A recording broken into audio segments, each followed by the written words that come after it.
তোমার চোখ ফাঁকি দিয়েছে আমার লগে ঘুরবার চাইতো। আমি তোমার একটা কথা কয়ে রাখি, স্বামীরে ছাড় দেওয়া গেলেও ছাইরা দাও যে আইস কাছে বাড়ি তাইলে তারে ভালো মতো পরীক্ষা নিরীক্ষা করে আনতে। আমরা দুজন সব ব্যাপার আলাদা থাকলেও স্বামীর ব্যাপারে সব সময় এক থাকতে, কারণ স্বামী তো আমাকে দুজনের এক। ঠিকই করছিস। তাহলে হাত মিলাও। মিলে নাও। তোমরা তাকাই দিচ্ছ কেন? তোমরাও হাত মিলাও। আরে কি করতেছ? করতে পারো। আরে পাগল নাকি? যা কইছি শুনো, ঘরে বাইরো তুমি। কি করতেছ? রাত্রে কয়টা বাজে? হ্যাঁ, কয়টা বাজে? আরে মোবাইলে চার্জার ছিল না, টাইম দেখতে পারি নাই।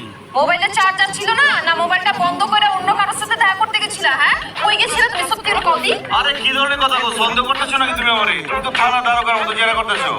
সন্দেহ করার মতো এটা কাজ করছো, সন্দেহ করো না। সারাদিন ঘামছি, চলে ঘামের মতো দেখবে। চুপ থাকো।